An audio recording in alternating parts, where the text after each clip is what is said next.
you. Come along. See those who are, you come in front. All right, better thing is that the new people sit in front. It's better. Yes. How good.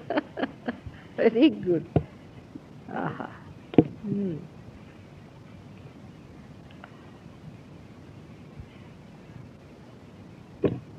So, I would like to give you a little idea about this picture that we have in front of us. Now, whom we call as God Almighty, the one who is eternal, who doesn't incarnate, who is all the time there, watching the play of his power, the primordial mother, is manifested through her power into his three aspects here clearly within ourselves and within the primordial being who is the ultimate which all the created people have to reach. Now, there's a difference between the two, the Almighty, God as you call him, the one who never incarnates, and the one who incarnates on this earth and occupies a position like this, just like a human being. And he's called as a primordial being, or you can say the Virata, you can call him the Virat. Actually, though he's called as primordial being, he is an aspect of God. So these are two things, if you understand, I will be able to explain to you how the aspects of God are expressed in us. So the first aspect of God is his desire to create. His desire to create. And in his desire to create. Oh, you were outside there, Linda. I didn't recognize. Come on, I'm sorry. I didn't recognize you. I never recognized you. I'm sorry. I never recognized you. I thought, who is this one? Sorry. So, just this side would be better. So, his desire to manifest, to desire to create, that's the aspect within us, which is represented by this blue color line, which is called as the Adi Ida Nadi, or you can call it the primordial Ida channel by which he desires. Now, as the desire can be born and can be finished off, can be switched off, in the same way, his desire to create also can be over. His desire to create any more may be over. His desire not to create for the time being could be there. So if you understand your desires, you can understand his desire also to create. And that's why when he does not desire to have it anymore, the creation he can destroy. So he is the one through which we exist and through which we are destroyed too. So he is the one who manifests existence and destruction of creation. That's why he's called as destroyer. This aspect is represented by the principle of Shiva, which never incarnates, because this principle is the one which is the germ, which is the beginning and which is the end of everything. Like a seed becomes the seed ultimately, in the same way, this Shiva Tattva, this principle of Shiva, germinates, creates, and then it again becomes the same principle. That's why the principle of Shiva never changes. It is called as Shiva means it is permanent, it is eternal. The rest of them go into manifestations. So first he desired and he wanted to create, so he had to have his aspect of creator being put in. And the second aspect of creator, can you show, is this yellow line that shows here is the Pingala Nadi, called as Adi Pingala, the primordial Pingala channel by which he has created this universe. Now the center of this figure, you can find this green round circle, and this one is the space in which he created. He created in this space, and that's why this space is called as Bhavasagara. Is the uh, ocean of creation. Bhava is the one that is created. Bhu Bhava means the one, exactly, it is the one that is done. Bhava is done, means created. So the creator then produces all the stars and all the galaxies, solar plexus, lunar plexuses, all the so-called mandalas. He does all that work. But as you would say that first of all, this blue line, if you follow it up, goes absolutely to the first center here. Now this line represents, though it manifests the Shiva principle, it is manifested, or you can say it's carried on through the power of Shiva, that is known as Mahakali. That's the power of Mahakali. It descends up to the lowest point there, which is the first center that is created by Mahakali herself. And this center is called as the Muladhara Chakra. On this she has created, first of all, the first deity, first we can call the Aradhya Devata, the one deity which is to be worshipped first in this whole world is the deity that is the embodiment of innocence. So innocence was the first thing that was created by God, and not cunningness. Cunningness is our byproducts. He created innocence and holiness, and that's how he put the deity there, and that deity is called as Sri Ganesha. It is later on you will know that the same embodiment of innocence incarnated on this earth as Jesus Christ. Now this is a very, very important chakra, or the center, about which I will tell you later on. But then after creating this, you see, God is a very, I should say, a very, very compassionate and affectionate being. He is the source of all our compassion and affection, because he resides in the heart as Shiva there, you can see it placed there. And then he wanted to produce somebody who would, after creating this, first he created the chakra for the innocence. That was the most primal important thing, was to create innocence on this earth, to protect people. Innocence is auspiciousness, is called as Mangalakari, is the one that gives you auspiciousness. Now about auspiciousness also they have had a tape with them, you can ask them what it gives. And it is a thing that was first created, means that for us the blessings were created even before he started creating these galaxies. So he created a place in the space from where he could emit his blessings on this earth. So secondly, then he before even creating the creator, he just thought, let me put him up, let me have another aspect manifested, which is the center path from the center path, which is known as the Sushumna, is the center path of sustenance of your dharma. Before creating anything else, he created this one, because this is the center of seeking, is the center of seeking.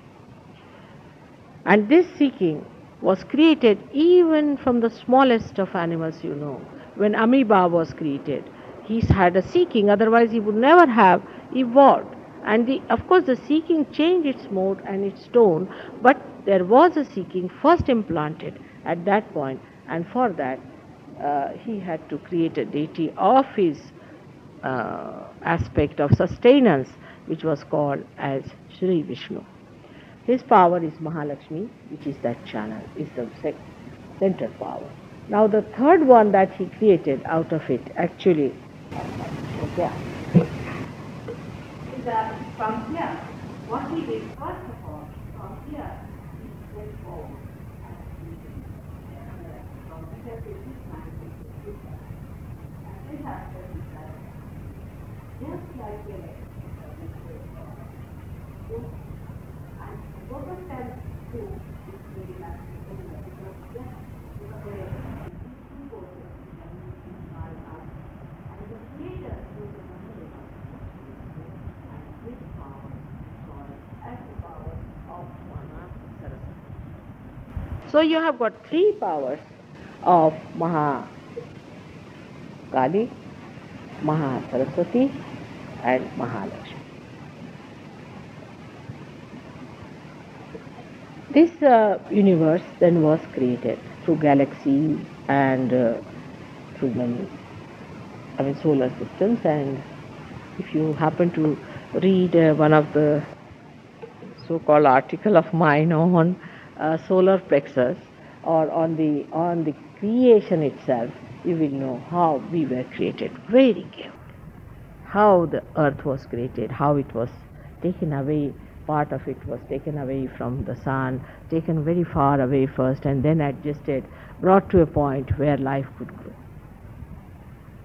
All that was done, and so the earth was created. Now the first chakra, as I told you, is the Ganesha's chakra.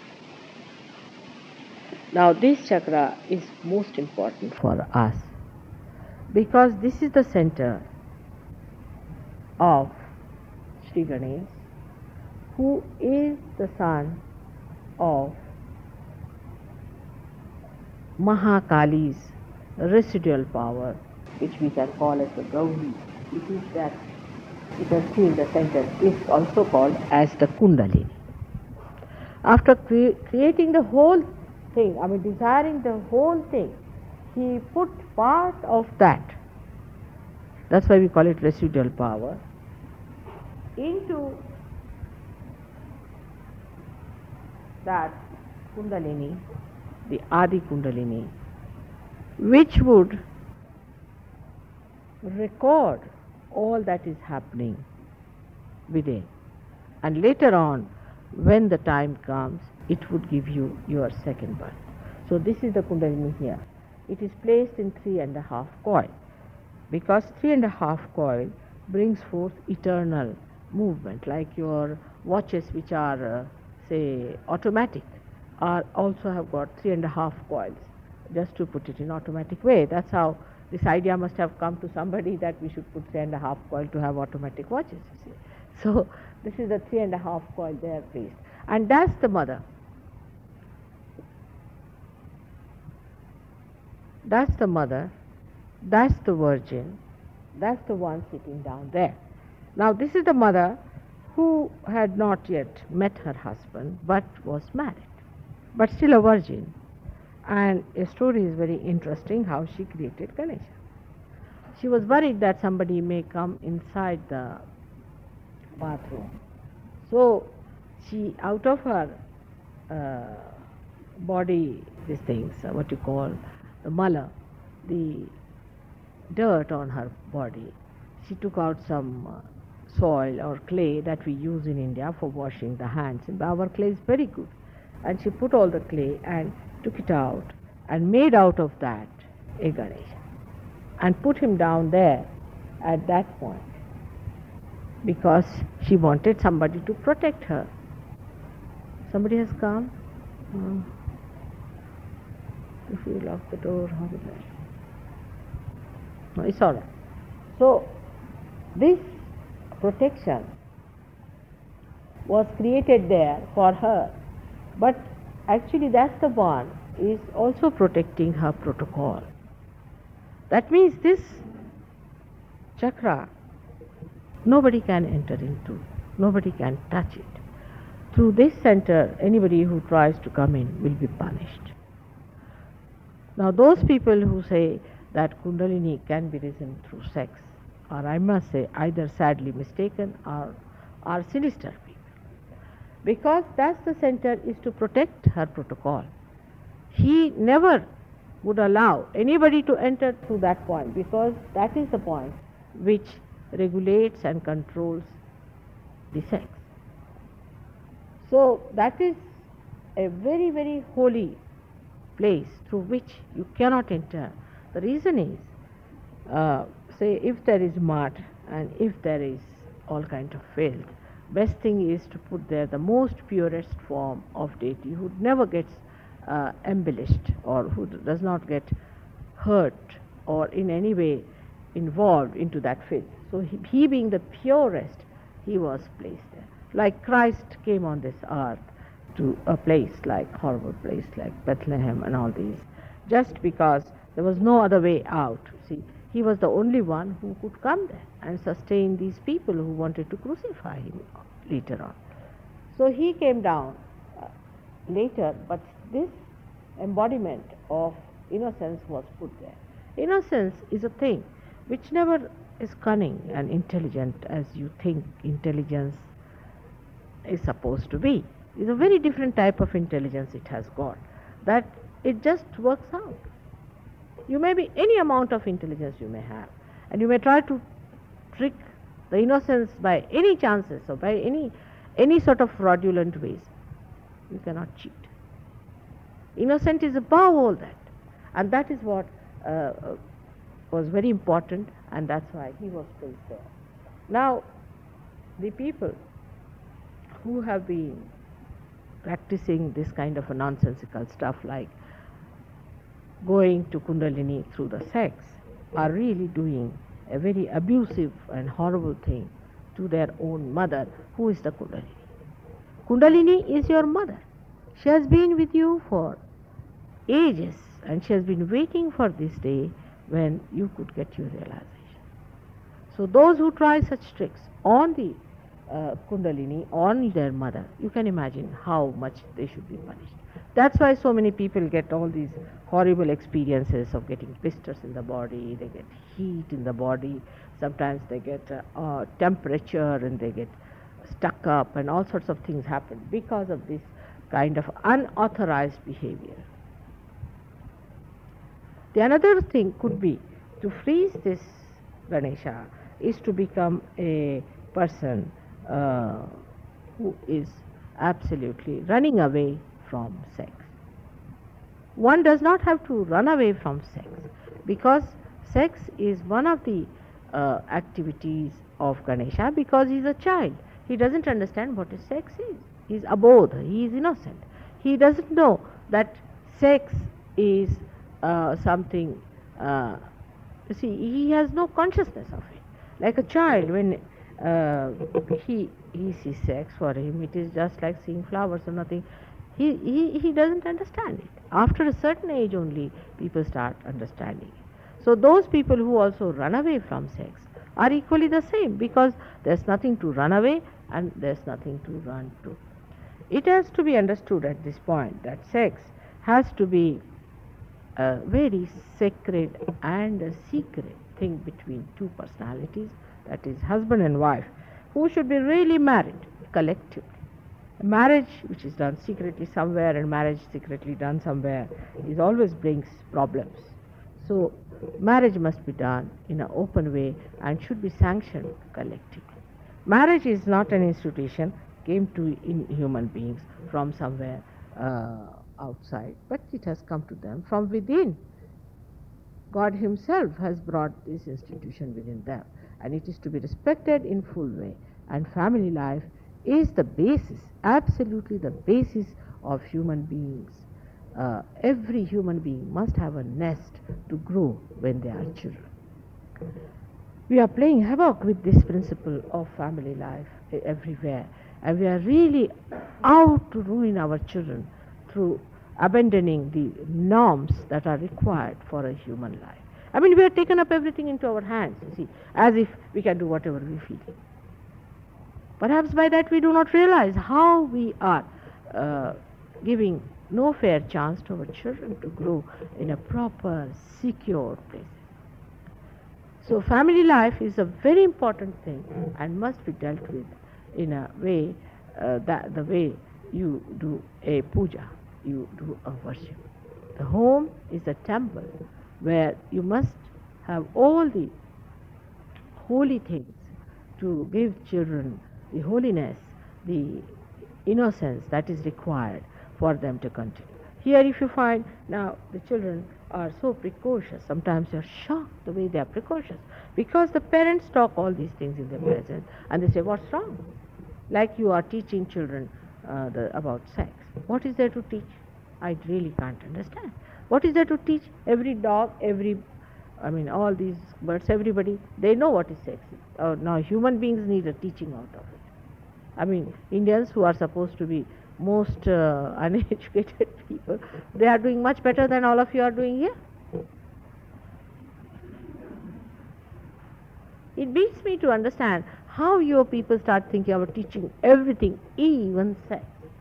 See, it is, of course, to be guided properly through family channels, but not to be taught so openly, In the beginning, it was very difficult for me even to open my mouth, but when I saw the whole thing is so filled with it, let me talk about it. Because it is not to be taught, it is not to be mentioned. It's a very sacred thing between husband and wife and to be kept as sacred. But if you excite it too much from the childhood, you give ideas and all that. You see, unnaturally, people are brought up in that way into a very unnatural atmosphere and you become nothing but a sex point. The amount of, importance is given to sex life, as if they are important. It is something like that. It amounts to that. The way people are, it's such a natural thing, it is such a spontaneous thing, is available to everyone. What is there for people to think so much about it and plan about it, talk about it, and make the whole thing so vulgar? There are certain rules and regulations that are to be followed. You have to be very, very chaste about it. And there's a certain protocol and certain beauty of making it a secret. The more I find now here, people, I'm just talking about the West because we are concerned with Western problems. Indians have another type, which I will tell you later. They have another horrible types of problems, but this is another type we have. Like we find two people going up the escalator, they must kiss, they shouldn't miss one point even. Every step they must go on kissing. All right. And where are you going? To the divorce court. That's what it is. It's so absurd. There is no deep understanding of the marriage institution. We cannot exist without marriage institution. Marriage institution is a gift of God to human beings and not to animals. We are not going to become again animals. They study the sexual behavior of, fishes. Are you going to become fishes now? Are we to learn from pigs? Have we gone that low that we have to go down up to the fishes level and find out how to behave? It's absurd. So this is the center which is very important and is very sacred. But the other side, I told you, that is to running away from sex. On this point I would like to speak because perhaps I have not spoken so much as that. This is another craze that people have, is to suppress the sex, is to have nunneries, to have places where the fathers are living in a very unnatural manner. Create situations where there is no husband-wife relation existing. I would say Navy has this problem too, and thank God now Navy has decided to have women on board and the wives on board, and actually it is working wonders because they are very good husbands. People have found out, and it gives them some chance to exist normally. Imagine that every port you get some new girl and into a complication, fighting with another, all sorts of problems come up. This multi women business is going to make you mad. To live with one woman itself is sufficient, but to have many women is much more dangerous. So the another thing starts. See, human beings are like that. If they cannot, they'll go one side. Complete indulgences, they'll have 10 women, get hit, beaten up, finished by that, absolutely broken up, becoming insolvent. Ultimately, they are left like that. Then they become sadhus to the other end. They become the sadhus, and the sadhus start, you see, then give up sex, have nothing to do, don't see a woman, just you can't bear her. See, this is madness. Why go from one extreme to another extreme? Why not see it in a poised and a proper manner? That marriage is important, husband wife is an important thing, but that's not the end of life there also. But still, running away from it is something one cannot explain. Otherwise, why God has made you women and men? One should understand about it. And secondly, those who run away like that. I mean, if the women run away, God save this world. But if men run away, what do they get? You see, they run away from a to another style. And what happens with that? You just have a look here. If you take that back of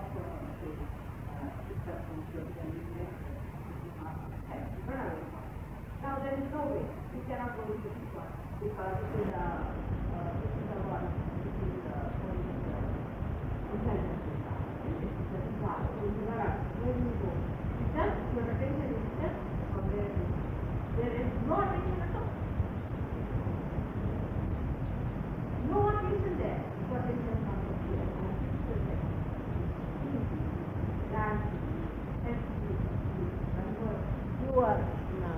Your fat into proper fat which can be consumed by brain. So as soon as you do that, you start thinking about sex.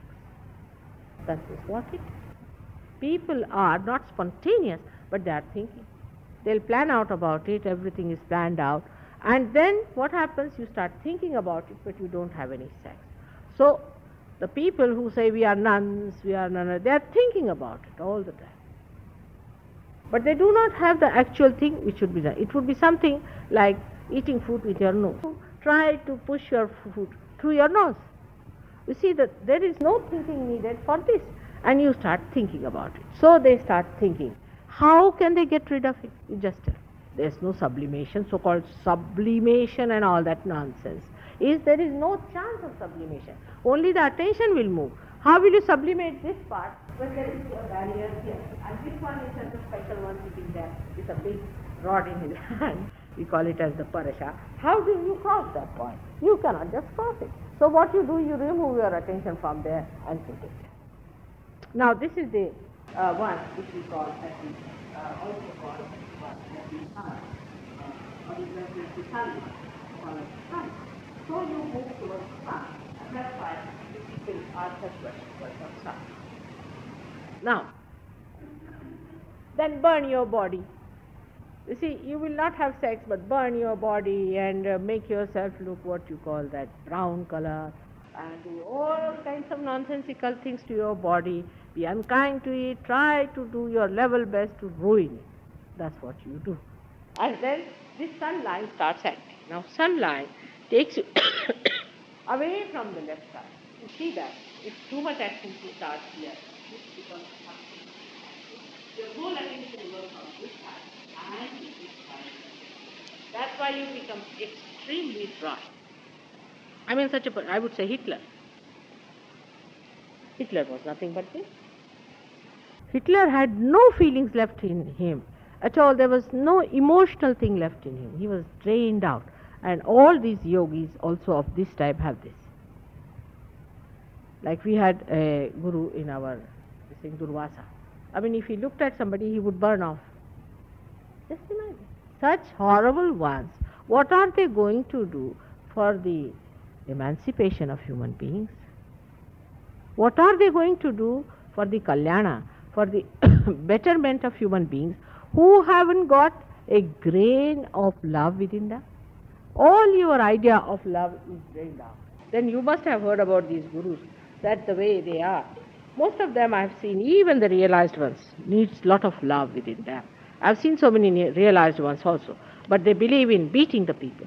You know, anybody comes to them, first of all they'll put a big chimta on them, hit them, cut. Oh, you're no good. They test your head by hitting. And you know, sometimes tears would roll down my eyes, seeing all that cruelty. I said, how can you do this to them? He said, you don't know these human beings, they deserve it. We were like that, now we are better. I said, what are you better? You are hitting the same way. But they are realized people, can you imagine? Even without knowing much about love, they get realization. And then they start saying, now go into absolute Vairagya. Take the case of our Buddha. Now, Buddha was one of the very great incarnations in the sense that he was the son, one of the sons of Rama, who incarnated on this as Buddha to occupy the highest life on this earth. So he had to take sannyasa, because without that he could not show that. But there was no need for anybody else to take sannyasa. But in his case, mistakes, why there were some mistakes about things, because when he tried all these tricks of sannyasa, going here and there, he never realized that this is all not needed. He was so tired and fagged out that suddenly, spontaneously, the primordial mother herself gave him the realization, because he was so tired. Now supposing this is Caxton Hall. To come here, you go to, say, Reading, then you go to, in the north, to Leeds, then you go this side, and then you go to Brighton and come back here. And you tell everybody, if you have to go to Caxton Hall, you better do all that. It is just like that. It is just like that, very misleading. Because when he found it out, as you have found out too, you do not realize how you have found it. You do not know how you have done it. If I do not tell you that it is God who has done it, how are you going to believe it? You will think, I have done self-realization, all right, I am a self-realized person. Self is most important. That's why he believed in Anishwaravad, means atheism. He said there's no God, only thing self is to be achieved. Naturally. Because there was nobody to tell him that you have achieved through the grace of the primordial mother. So he was to be born again as one of the sons of Fatima Bi, who was the daughter of Muhammad Shah. Then again he was to be born as Markandeya and again as Shankaracharya, just to neutralize what he has been preaching. So you will see that in the 6th century, Shankaracharya is the one who put end to Buddhism, the nonsense of Buddhism in India. Because apart from what Buddha's understanding of the whole thing is, his disciples made it so perverse that somebody had to come down to tell that the marriage system has to be re-established. And this is how this right side was controlled through various incarnations coming down. But now we come to the center point, is the Vishnu Tattva, as I call you, the principle of sustenance within us. By this sustenance force only we have within us our dharma, means we are human beings. Human beings have to have some sustenance. Otherwise he would have 2 horns, he would have a tail hanging around, but he does not. He doesn't have. Why human beings do not have horns? Why do not they have tails? I mean, they behave sometimes like that, but still they don't develop. You see, in children, it is very common to tell them that if you behave like this, you will start developing a tail. Immediately they start looking, have we already developed? Then you have to tell them, not yet. But then be careful about us. You see, better tell us, otherwise we'll develop it.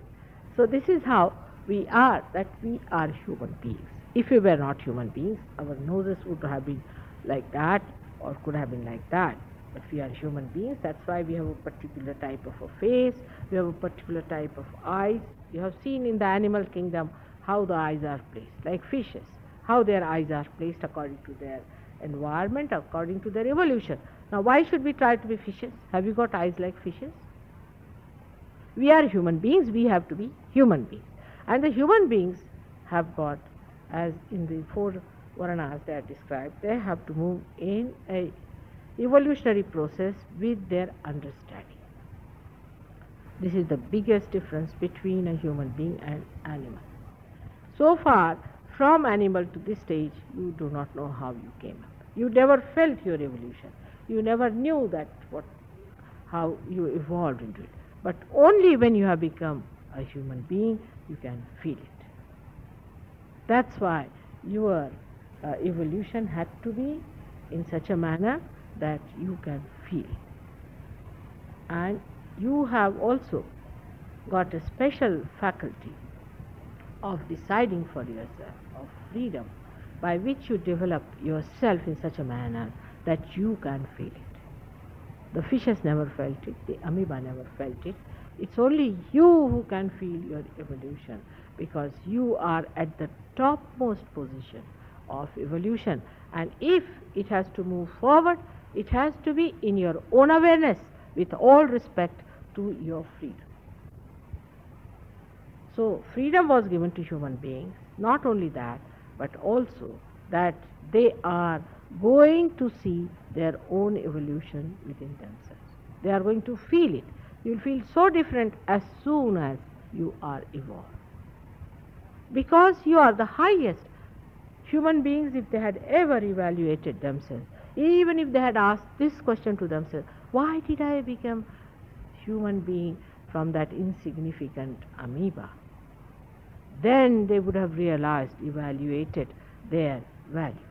But when they evaluate themselves, when they try to understand themselves, they become egoistical. This is the problem. And that also comes from the same sunlight. You see the ego, that's their yellow, that balloon of ego. When it covers the whole being, a person just, you see, he talks as if he's possessed. He can never understand what he's talking about and what he is meaning when he says, I. Because you are not a separate entity. You are a part and parcel of the whole. And when you start saying I, you actually secede yourself. You cut yourself short of your connections with the whole.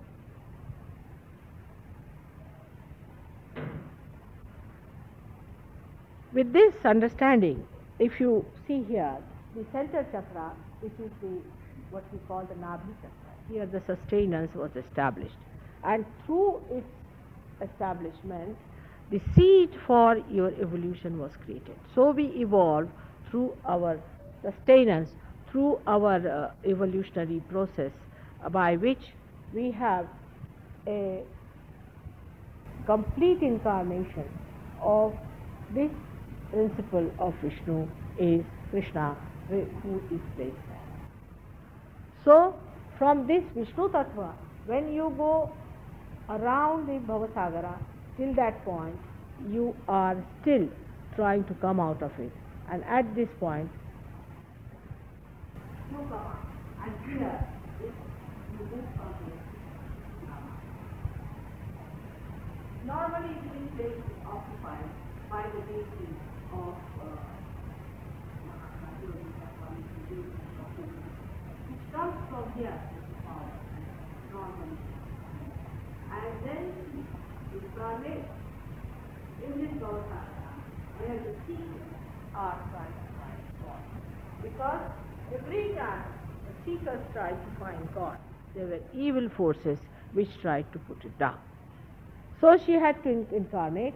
They say she incarnated only 1,000 times, but I think she has incarnated many more times. So whatever it is, she incarnated 1,000 times, and she protected these her bhaktas, or her, what you call her, devotees, to be saved from the satanic forces. Now this one is the incarnation occupied by the incarnation of God. So before that, all those incarnations that came are up to this point. Now this one has to understand, is the area where actually normally we do not come up. Because Rama was not regarded as an incarnation, he was absolutely human. He was placed on this sunlight, which is the Rajasa. He actually is a human being. This is the Rajasa. That is the Tamasa on the left hand side, this is the Rajasa. and the center one is the Sattva. That's why he was placed there. Now this goddess is the power which exists in your heart chakra in the center.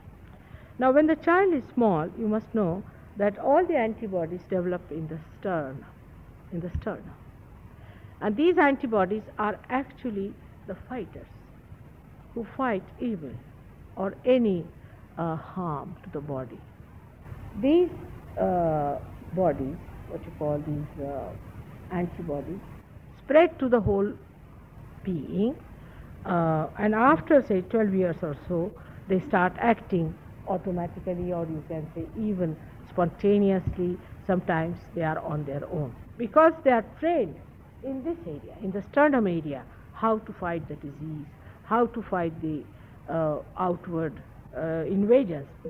Even the mental trouble which comes to you comes through some sort of a satanic force, which can be in a very in the form of a small lacunae, and then they attack them, and that's how they work out.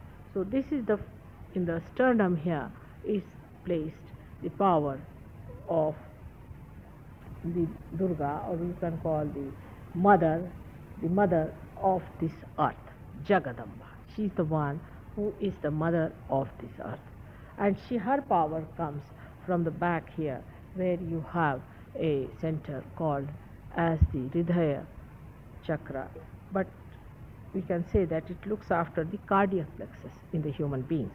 So those people who have got, say, asthma are suffering from the same. Those women who have got, say, breast cancer have suffering from the same, means this sense of insecurity. If you have sense of insecurity, then these lungs start breathing fast. You have seen suddenly if you meet with fear, you get that breathing very fast in you. And this breathing is denoting or is pointing out to some sort of a fear that is working within you. It could be due to previous conditionings, or could be immediate, but this center starts working, breathing starts moving at a very high speed, and that is the sign of the center that it starts emitting power of protection when you start breathing heavily. But it is automatically done, and the women who suffer from sense of insecurity get breast cancer, and that also this is the center. While I will be talking to you about various diseases, how we can cure through Sahaja Yoga, then I'll tell you more about it. Now the highest point of this sustenance is here, just here. When man raised his head upward, this is the point where Sri Krishna, the highest goal of human evolution, reached its completion, Purnatva. At that time, we should say that when we raised our heads up, he established himself in our Vishuddhi Chakra. And he is the one who is this primordial being. He is the one who grows into that primordial being. About Sri Krishna also, I will tell you, I think later on, because you can understand he has 16 petals. He has the largest number of petals, which in physical way look after your ear, nose, throat, these mastoid muscles and teeth and all this portion. Apart from that, if you notice it, that this ego and superego, you see, actually they do not rise that high up. They rise from here, it starts. From this center only the pumping starts. The pumping starts from this center, and this center of either or they pass around this center, which is called as the other. Now, pumping of the ego and superego comes like the, you can say, the fumes from a factory. Like when you are overactive on the right hand side, you develop your ego as a byproduct. If somebody says, I have no ego, it's wrong. Not possible. There is all the time ego within you. Like People said, Krishna has said that, oh, you just surrender everything to me, and that's how I have surrendered myself to him. It's wrong. You cannot do it because you have got ego. You have to cross beyond. Unless and until you cross beyond, you cannot get over your ego. So this ego and superego, if you see, they cross. So the superego is, say, from here to here, the ego is from here to here. But as the human being started growing, the superego, which is the conditioning in us, the conditioning as seen by the psychologists, they call it the psyche part, and they never realize that there is also ego. If you remove the conditionings completely from human beings, do whatever you please, you become egoistical. They never realized this subtle point, and they allowed you to do whatever you liked, and they allowed you to sort of fully assert yourself. Then they never realized that on the other side is also this ego developing within you. And that's why we have got now countries, we can say, which are ego-oriented, others are super-ego-oriented. But now the stage is such that nothing much to choose. It's such a confusion and a muddle. Because when ego-oriented society developed too much of their ego, they tried to push the superego down like that, which went to such a limit that it started hurting people. They couldn't bear it, so they came up with their superego. And this is the beginning of people talking about, I feel very guilty, I'm very sorry, must have some sympathy for others, we must look after the people who are suffering and all that kind of a thing. Then they take to also drugs. Also you can see that on this left side is more sort of meant for people who take drugs and who go into lethargy, and more sitting down and dreaming for poets, all sorts of things. So went to India and invaded India, and now I am responsible for that. You start feeling guilty for somebody who's died and is born somewhere in Africa, or maybe born in Timbuktu. You see, maybe that you are the one who was a saint in India and who has been looked after the mother, and today you are here crying for nothing at all. So this is the situation of today's muddled up world. And the superego, the others who were supposed to be superego, non-aggressive people, say like Indian people, now they are developing. They are getting sophisticated, you see. And they think that to wear a suit is a very big thing. If you wear a suit, they start speaking some other language. And to them, you see, to be posh, to be very impressive and all that is very important. Whether they have food or not doesn't matter, but must dress up well to impress people, you see. And that's why I tell always my disciples that when you go to India, don't go like hippies. Better go like very well-dressed government servants. You can only impress them only. And so we are developing now in India, and we are becoming very materialistic, extremely materialistic. I mean, not that you people here in the West have left your materialism to that extent, but I mean, here every Dick, Tom and Harry is not a materialistic person, especially the people who are of a higher style, they are not that materialistic. But like you see the labor class here, you can say, as they are very particular now.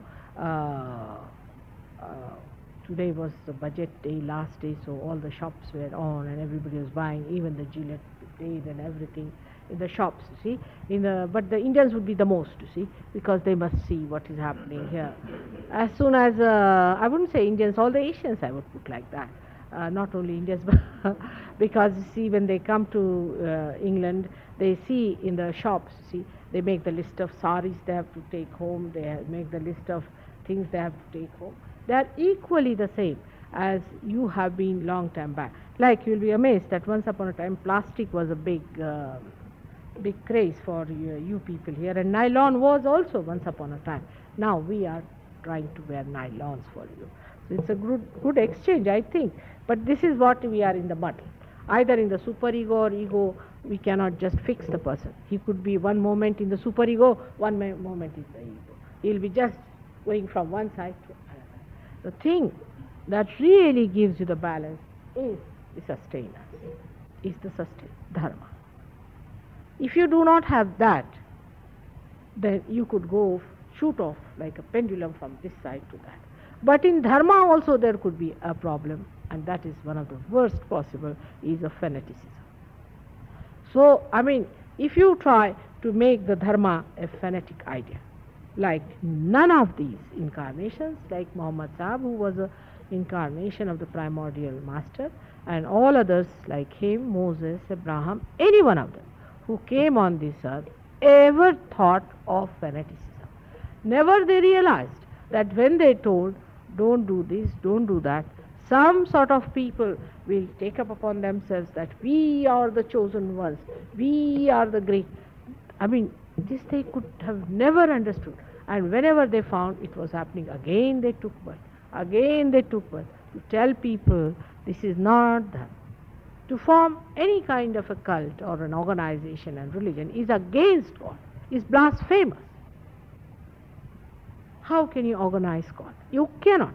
Those who have done it always have brought absolute fall of human beings. You see, that's why you cannot control. Like the other day I was saying that our Pope has good intentions of going to Poland. But in a way I like Polish Catholicism more than the Irish one. If this is the freedom, what Catholicism is, better not have it. You see, if this is what you are going to achieve through your Catholicism, better not have it. In Poland, say for example, people do not do philanthropic work. You see, like helping the poor. Is that the work of Christ? I asked somebody, I said, how did you come to this conclusion that Christ wanted you to help the poor? They said, because once he was to be anointed with some very expensive oil. And I think Judah said that how can you spend such a lot of money on him, on his body? Let us sell it and give it to the poor. So he said, now see, listen to this one carefully. He said that poor are forever, means it's a permanent headache, you see. But I am for a short time. That means spiritual life is the thing. Now, in the same way he said that no rich man can enter into the kingdom of God. Both are just the same. Poor are just the same as the rich. Do you find any difference in them? I do not. One hankers after money, another one gets spoiled by it. I mean, both are the results of the same. Because one doesn't have, he is no good, and one has, that's why he is no good. If the rich had little less money, it would be better for them. And if the poor had little more, it would be better. So our Sahaja Yoga works for the people of the middle things. Now immediately you'll say, then what about the poor of the world? Immediately the attention will go there. Mother, what do you think? Now you don't worry about that. There is God who has created them, and He is going to look after. Are you an economist? Then you have done all bad things because of faulty planning, because of selfish nature, because of conservatism, because of thinking that you are the person who should enjoy all your wealth. You have created these disparities. Human beings have created, not God. And when you have to achieve God, you don't have to think all these problems that human beings have created. Like somebody came and told me, what about Vietnam? I said, are you a governor appointed there? You see, he had a problem of his own. He was coming from an asylum, and he asked me, gets up very seriously, said, what about Vietnam? Now tell me, this fellow is really half mad. He's gone to that asylum from where he's come, and why is he worried about this Vietnam? Now what does that show? How is he going to help Vietnam? This is how the attention of human beings move. I mean, what you have to do is to achieve that within yourself, your own powers. Everyone has to achieve that power. If you are poor, you can achieve it. What is poverty? It's just mental idea. It is poverty. You see, for people I've seen horrible people who are supposed to be rich, just like beggars, I tell you. Absolutely beggars. Even if they could get out of you a one torn handkerchief, oh, they'll be very happy. Horrible people. I don't know what riches. It has not gone even skinned in. Even I would tell you that if you put so many pounds just posted on a donkey, he would look better than these people are. I mean, it has not touched them at all, you see. And the way they talk, you know how the people are, how licentious they are, how permissive they are, how careless they are about their children, how they are irresponsible, how they are killing others just to save their reputation. I mean, there's nothing that they cannot do. Same with poorer people. They are just the same. You see, if you go and talk to them now, our Maria had this thing. They said, we want this Jaman to be cured by Mataji, but we are not going to believe in God. Now what can you say to them? Only you can say, take 2 running jumps and go to hell. That's what it is meant for such horrible people. They want to take advantage of God's power, and we don't believe in God. See, this is poverty.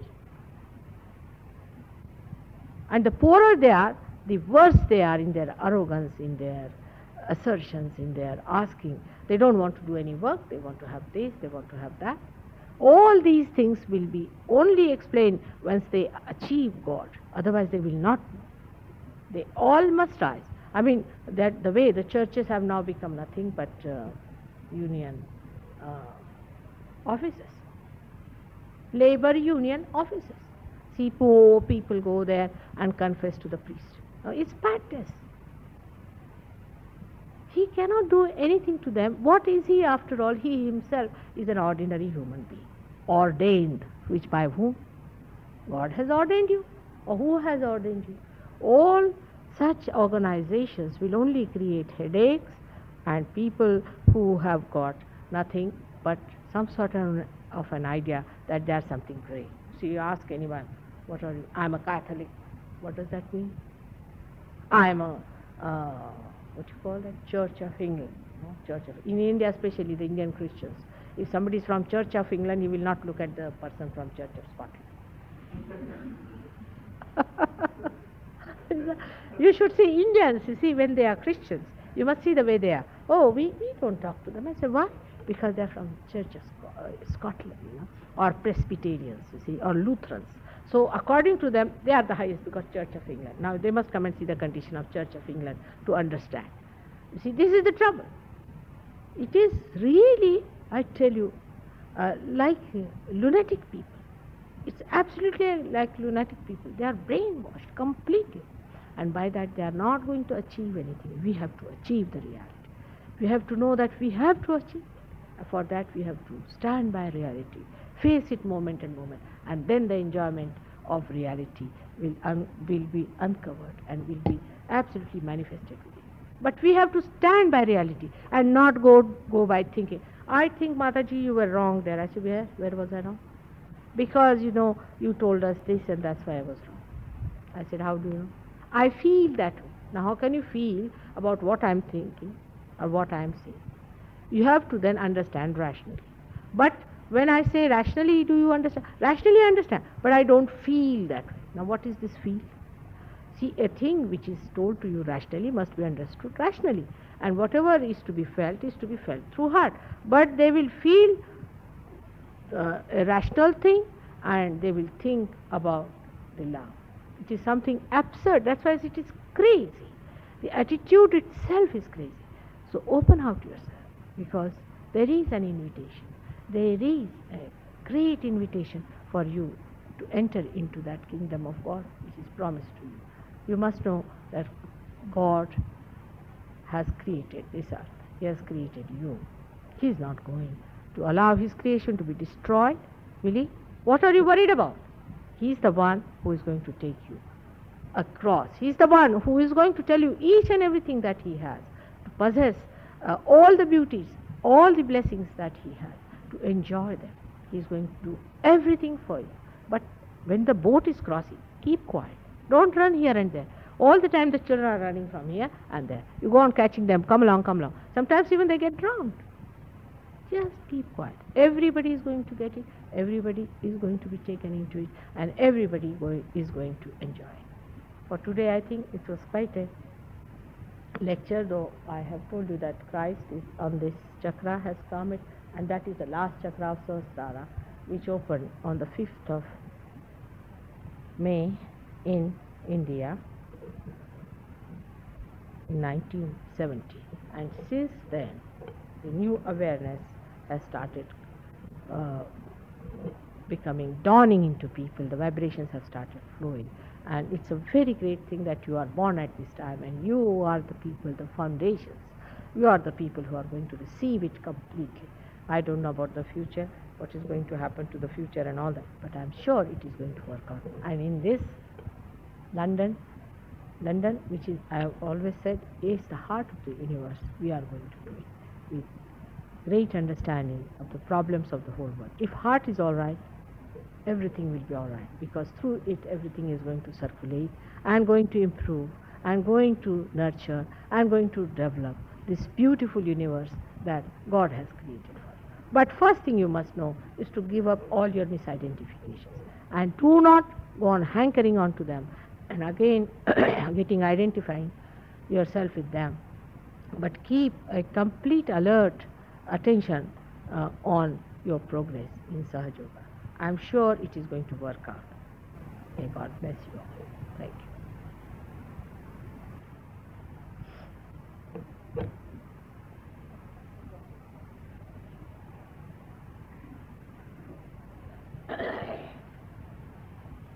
So, any questions?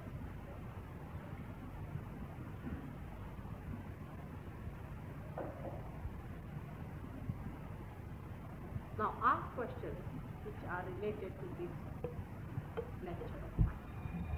Because if you ask them out of the blue questions, it's not out of the blue, but see what is God. Now, I need another lecture. See, I cannot just say what is God is thing like that. So, you please don't ask such questions. Ask something relating to this lecture of mine. That would help you and everybody else. And ask questions which are constructive.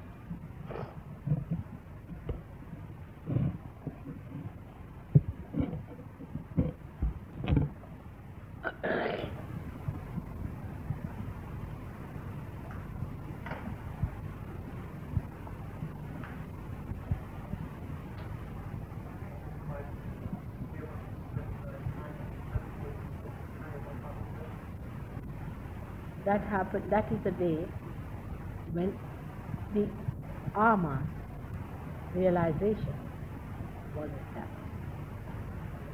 Why? Well, in India.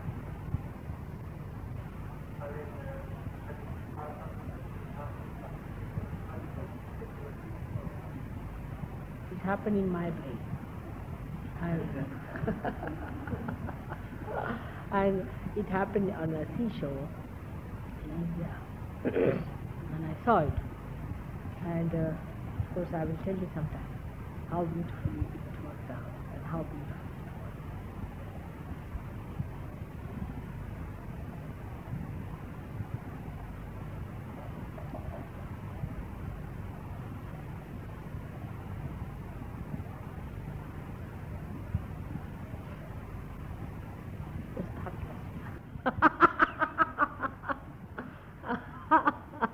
One of the names is in the one book I have given you, is that Nirvichari, that is thoughtless, beyond thought. That is the power.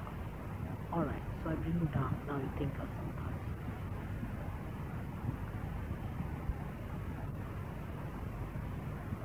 Sinda, you cannot. Can you? Try.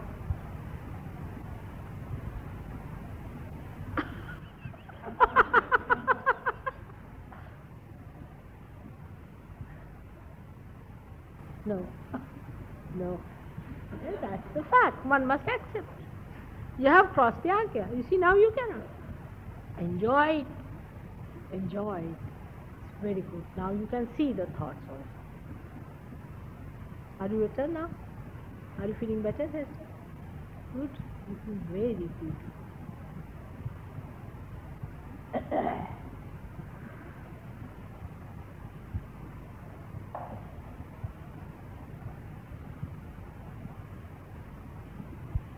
Enjoy. Just enjoy. Forget it. Forget it. We are going to meet again and again and you'll have ample time. But the more you will be meeting, the more you will become thoughtless. The more you will be enjoying the silence. The more you will be going deep into your own silence. Really enjoy. Actually, after realization, you don't even feel bored. You'll be surprised. You'll be sitting for hours together without getting bored. Absolutely without getting bored. And that's how people give up, you see, all these habits of, say, smoking and all those. Because when you are bored, you don't know what to do, so you take to these habits. Just automatic. You are not to be forced, you are not to be told, but once you start enjoying yourself, you just don't do it.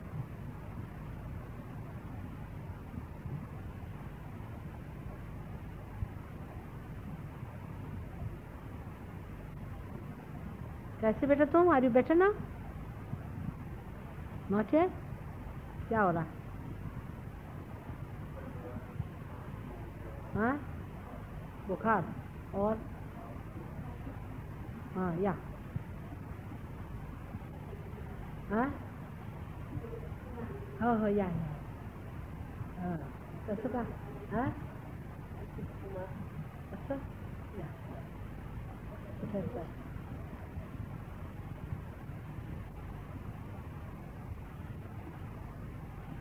बरोबर आहे. काय झालं? इंडियन्सला जरा म्हटलं म्हणून का? हां, is a bond realised.